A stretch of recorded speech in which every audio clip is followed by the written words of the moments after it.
नमस्ते विद्यार्थियों, आज आपकी रिक्वेस्ट पर मैं लेकर आई हूँ कबीर की साखियाँ, जो कि कक्षा 8 वसंत भाग 3 का नवा पाठ है। तो आइए हम सबसे पहले कबीरदास जी के बारे में थोड़ी जानकारी प्राप्त कर लेते हैं। कबीरदास जी भक्ति काल की ज्ञानमार्गी शाखा के कवि थे और एकेश्वरवाद के समर्थक थे। उनका मानना था कि ईश्वर कण कण में विराजमान है, वह किसी मंदिर, मस्जिद, गुरुद्वारे या किसी भी धार्मिक स्थल पर नहीं है। जैसा कि लोग दिखावा करते हैं, धर्म को लेकर, अपने अपने ईश्वर को लेकर लोग आपस में लड़ते हैं, उस समय कबीरदास जी ने जन चेतना जागृत की, लोगों को सजग किया, लोगों को अवेयर किया कि ईश्वर एक ही होता है जो आपको आपके मन में ही मिल सकता है, उसे कहीं ढूंढने की, भटकने की ज़रूरत नहीं है। साथ ही समाज में जो धर्म गुरु पाखंडी लोग थे, जो धर्म को लेकर दिखावा करते थे, ईश्वर भक्ति का दिखावा करते थे, उन सभी बाह्य आडंबरों पर कबीरदास जी ने करारा व्यंग किया, करारी चोट की। और उनकी कुछ साखियाँ हैं जिनमें इसका आपको जिक्र मिलेगा, उदाहरण मिलेगा। कबीर की साखियाँ, सबसे पहले साखी का अर्थ देख लेते हैं हम। साखी का अर्थ होता है साक्षी। साक्षी अर्थात गवाह, किसी भी चीज़ को देखने वाला प्रत्यक्षदर्शी, प्रत्यक्ष रूप में जो उस चीज़ को देख रहा हो वो उसका साक्षी होता है। तो यह कबीरदास जी ने जो साखियाँ लिखी हैं, उन साखियों में समाज में जो कुछ उन्होंने घटता हुआ देखा, जो कुछ समाज का यथार्थ था, उसको उन्होंने अपनी साखियों में लिखा है। पहली साखी देखिए, कबीर की जो साखियाँ हैं दोहा छंद में हैं, कुछ साखी सोरठा छंद में भी मिलती हैं, लेकिन ये दोहा छंद में लिखी हुई साखियाँ हैं। तो दोहा छंद की एक लय होती है, देखिए। जाति न पूछो साध की, पूछ लीजिए ज्ञान, मोल करो तरवार का, पड़ा रहने दो म्यान कबीरा, पड़ा रहने दो म्यान। इसके कुछ शब्दार्थ देखेंगे। जाति न पूछो साध की, साध से तात्पर्य या साधु या ज्ञानी मनुष्य से है। साधु भी हो सकता है, वह साधु जो ज्ञानी हो। पूछ लीजिए ज्ञान, मोल करो तरवार का, तरवार से तात्पर्य या तलवार है।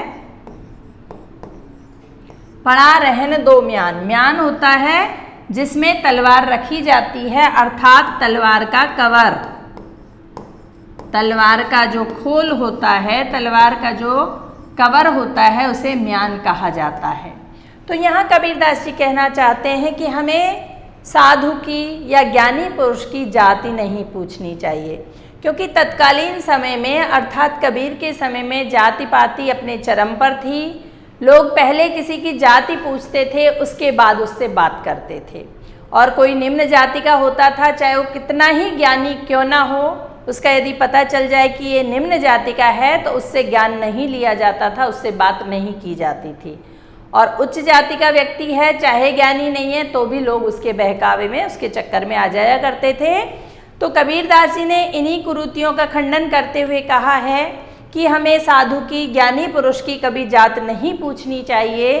पूछ लीजिए ज्ञान, ज्ञान का महत्व ज़्यादा है जाति से, ऐसा कबीरदास जी कहना चाहते हैं। वो कहते हैं कि व्यक्ति में ज्ञान कितना है वो पूछिए आप, आपको ज्ञान से सरोकार होना चाहिए, ना कि जाति से। जाति में कुछ नहीं रखा है। जिस भी व्यक्ति के पास ज्ञान है, चाहे वो किसी भी जाति, किसी भी धर्म का क्यों ना हो, उससे हमें ज्ञान अर्जित करना चाहिए, जो हमारे जीवन के लिए महत्वपूर्ण होता है। आगे कहते हैं, मोल करो तरवार का। उदाहरण के माध्यम से इस बात को समझाते हुए कबीरदास जी कहते हैं कि जब हम तलवार खरीदते हैं तो हमें तलवार का मोल करना चाहिए, यानी मोल भाव हम जो करते हैं वो तलवार की धार देखकर करना चाहिए।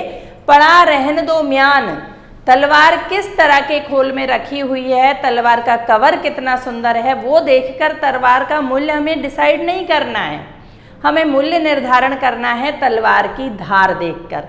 तो यह तलवार की धार क्या हुआ? ज्ञान हुआ। और तलवार का जो खोल है, म्यान है, वो क्या हुआ? जाति हुई।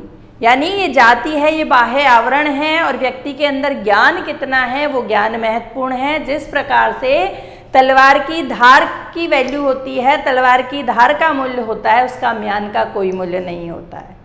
जैसे मान लीजिए आप युद्ध के मैदान में उतर रहे हैं और आपकी तलवार का म्यान बड़ा ही सुंदर है, लेकिन तलवार में धार नहीं है, वो ब्लंट हो चुकी है, तो क्या आप युद्ध में विजय प्राप्त कर सकते हैं? अर्थात नहीं कर सकते।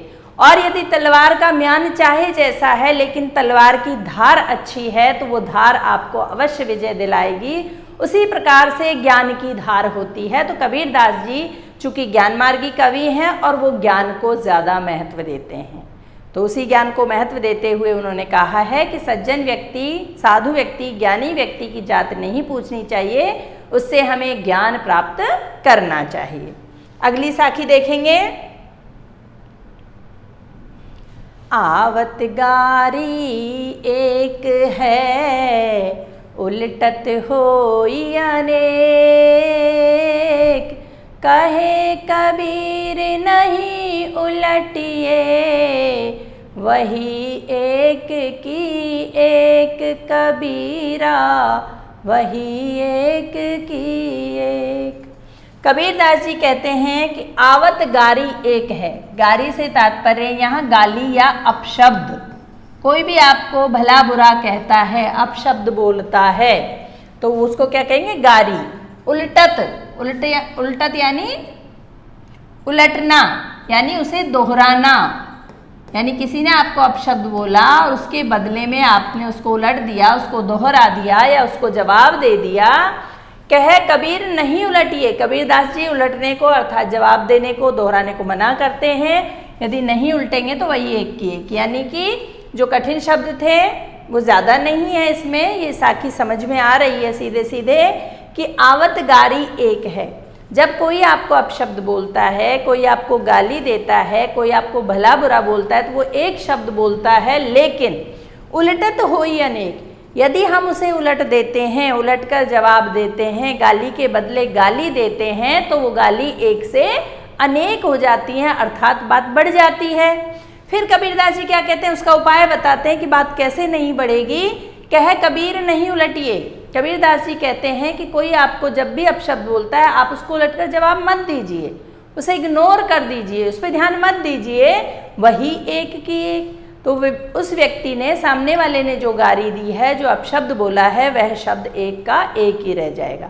यदि आपने बदले में जवाब नहीं दिया तो हो सकता है सामने वाले का हृदय परिवर्तित हो जाए और वो आपको गाली देना छोड़ दे, आपको अपशब्द बोलना छोड़ दे। जैसे महात्मा गांधी जी ने कहा था कि जब कोई आपके एक गाल पर थप्पड़ मारे तो आप दूसरा गाल भी आगे कर दीजिए, तो सामने वाले को शर्म आएगी कि मैंने देखो इसको मारा और उसने बदले में मुझे मारा नहीं बल्कि दूसरा गाल भी आगे कर दिया।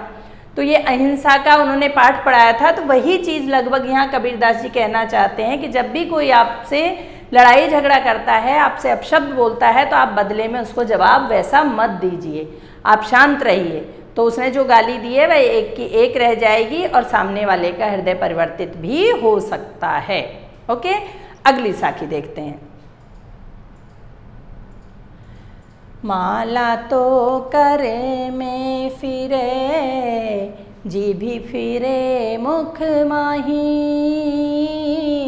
मनुआ तो दहूँ दिस फिरे, यह तो सुमिरन नाही कबीरा, यह तो सुमिरन नाही। देखिए, जैसा कि मैंने शुरू में आपको बताया था कि जो धर्म का दिखावा करते हैं, ईश्वर भक्ति का दिखावा करते हैं, उन पर व्यंग करते हुए कबीरदास जी ने ये साखी लिखी है। कबीरदास ईश्वर भक्ति का दिखावा करने वालों पर।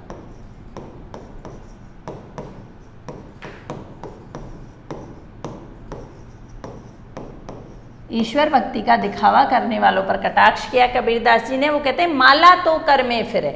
कर का अर्थ होता है हाथ, कर का अर्थ लगान भी होता है, टैक्स भी होता है, और कर का अर्थ हाथ भी होता है। तो जो राम नाम की माला जपते हैं, माला फेरने वाले लोगों पर ये व्यंग करते हुए कबीरदास जी कहते हैं कि माला तो कर में फिरे, माला तो हाथ में फिरती है, और जीभ फिरे मुख माए, जीभ मुख के अंदर फिरती है, अर्थात वो राम का नाम ले रही होती है। हाथ में माला है, माला के मोती भी फेर रहे हैं, साथ में जीभ के द्वारा भी राम नाम का जाप कर रहे हैं। मनुआ तो दहु दिसी फिरे, लेकिन कबीरदास जी क्या कहते हैं, मनुआ यानी मन, और दहु यानी 10, और दिसी यानी दिशा। मन जो है वो 10 दिशाओं में भटक रहा है, यानी जो ईश्वर भक्ति का दिखावा कर रहे हैं, हाथ में माला ली हुई है, जीभ में राम राम का जाप कर रहे हैं, लेकिन उनका मन पर नियंत्रण नहीं है, यानी मन से राम का स्मरण नहीं कर रहे हैं, राम को याद नहीं कर रहे हैं, मन भटक रहा है अनेक चीज़ों में। इस सांसारिकता में, भोग विलास में अनेक विचार मन के अंदर चल रहे हैं और राम का नाम लेने का वो दिखावा कर रहे हैं। तो ऐसे लोगों पर व्यंग करते हुए कबीरदास जी क्या कहते हैं, ये तो सुमिरन ना ही, सुमिरन नहीं, स्मरण करना, जाप करना, ये ईश्वर की भक्ति नहीं है। ईश्वर का स्मरण इस तरह से नहीं किया जाता है कि हाथ में माला फिर रही है, मुख जीभ में फिर रही है, लेकिन मन पर नियंत्रण नहीं है, मन से राम नाम नहीं निकल रहा है, मन तो 10 दिशाओं में भटक रहा है। तो ये स्मरण करना नहीं है, ये ईश्वर भक्ति नहीं है। अब देखिए 10 दिशाओं की यहाँ बात की गई है। जैसे आपने उत्तर दक्षिण पूर्व पश्चिम 4 दिशाएं तो सुन रखी होंगी, उत्तर दक्षिण पूर्व पश्चिम, इसके अलावा और दिशाएं होती हैं, देखिए नैऋत्य, वायव्य, ईशान्य, आग्नेय।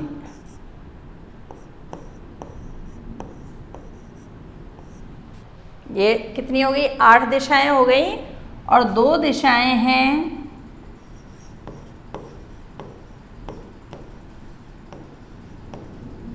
ऊपर और नीचे, यानी आकाश और पृथ्वी। ओके, तो ये 10 दिशाओं की बात की गई है, यानी मन पर नियंत्रण नहीं है, वो आगे पीछे ऊपर नीचे उत्तर दक्षिण पूर्व पश्चिम सभी दिशाओं में भटक रहा है, घूम रहा है। तो ये ईश्वर की भक्ति नहीं है, ऐसा कबीरदास जी कहते हैं। अगली साखी देखेंगे, कबीर घास ना नींदिए जो पाऊँ तली होई, उड़ी पड़े जब आँखी में खरी दुहेली होई, कबीरा खरी दुहेली होई। कबीर घास ना नींदिए, नींदना होता है दबाना, कुचलना कह सकते हैं, जो पाँव तली होए, पाँव यानी पैर और तली यानी तले, नीचे, पैर के नीचे। उड़ी पड़े जब आँख में, आँख यानी आँख, खरी मुश्किल कठिन,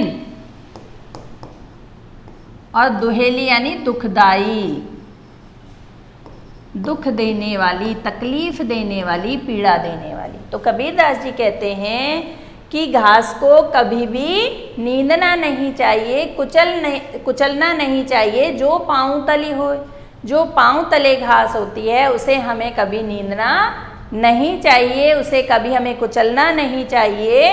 उड़ी पड़े जब आँख में, जब वो छोटा सा तिनका, घास का तिनका जिसको हम मामूली समझकर पैरों से रौंद रहे थे, वह तिनका जब किसी कारण से उड़ कर के यदि हमारी आँख में पड़ जाता है तो खरी दुहेली होए, वो हमारे लिए बहुत मुश्किल खड़ी कर देता है और बहुत दुखदाई हो जाता है, बहुत पीड़ादायक हो जाता है। जैसे आपने कक्षा 7 में एक कविता पढ़ी थी, एक तिनका, वो याद करिए कि एक तिनका कविता में जो कवि थे उन्होंने बताया था कि मैं मुंडेर पर अकड़ कर खड़ा था और अचानक से एक तिनका मेरी आँख में आ गया तो मेरी सारी अकड़ ही गायब हो गई, और वो छोटा तिनका जो था, घास का तिनका जिसको मैं मामूली समझ रहा था, उसने ही मेरी हालत ख़राब कर दी, आँख दुखने लगी और बिल्कुल तिलमिला उठा मैं, और लोग मूठ दे दे करके मेरा दर्द शांत करने की कोशिश करने लगे थे। तो वही उदाहरण आपको याद आते ही आप समझ जाएंगे कि हमें घास को कभी नींदना नहीं चाहिए, उसको रौंदना नहीं चाहिए, उसको छोटा नहीं समझना चाहिए। उस छोटी घास का एक छोटा सा तिनका भी यदि आँख में पड़ जाए तो वो अच्छे अच्छे की हवा निकाल देता है, यानी अच्छे अच्छे लोगों को भी वो परेशान कर देता है, चाहे अपनी ऐंठ में, अपने अहम में, अपने घमंड में व्यक्ति अपने आप को कितना ही बड़ा क्यों ना समझ रहा हो।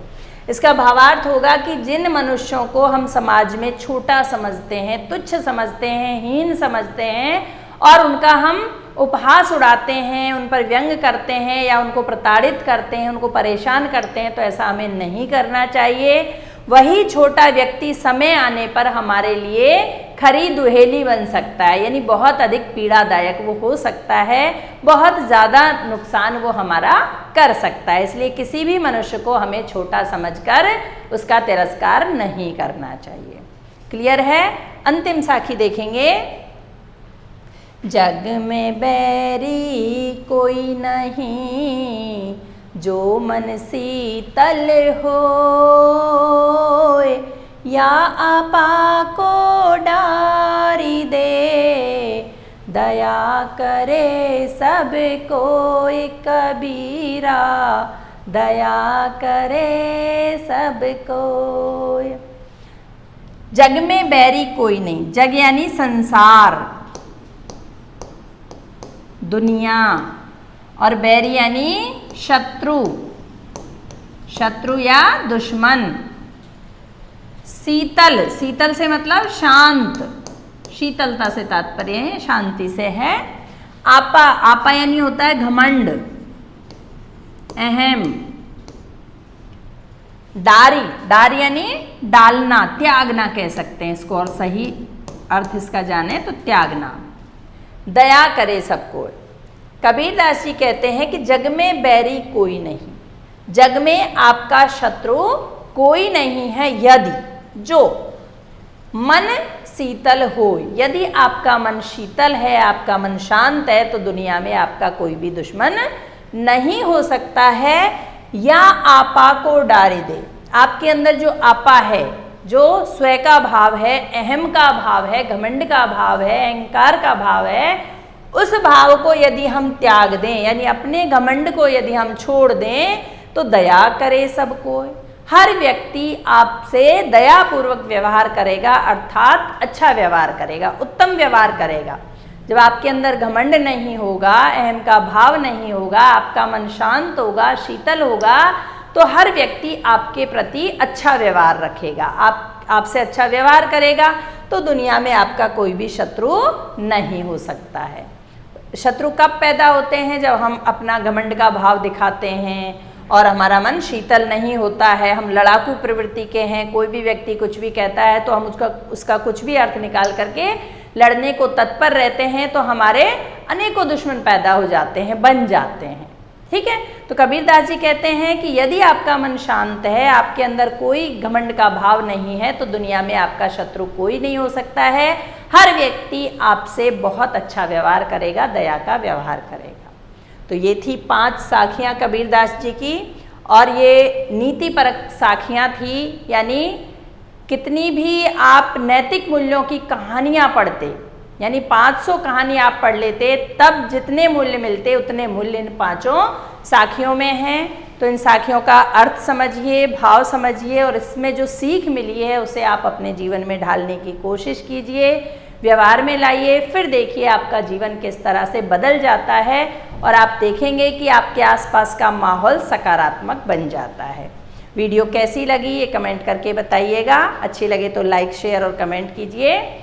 और फिर मिलती हूँ अगले वीडियो में अगले पाठ के साथ। तब तक के लिए bye, take care, thank you.